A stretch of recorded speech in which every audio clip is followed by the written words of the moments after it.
And so today I'm going to teach you on how to add music to a Canva video. So let's begin. What you have to do is first enter into your Canva. If you have already an account, then log into it. And if you don't, create an account. Go to Google, type Canva, and you will reach here. So I've already an account. So firstly, you can just add or create a video and enter music to it. Or for sample, for example, I take this video. I customize this video. After I customize it, I need to add music to it, right? So in the leftmost side, there is apps. Click on it. Go below, you can see more from Canva. Here you can see audio.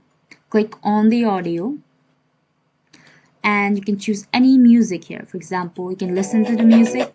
You can listen to the music before adding it. So let me listen to this. I want to add this music, so what I do is click. I can adjust this music as well to your liking. And there you go. This is how you can easily add music to your Canva video. I hope you liked this video. Thank you so much for watching.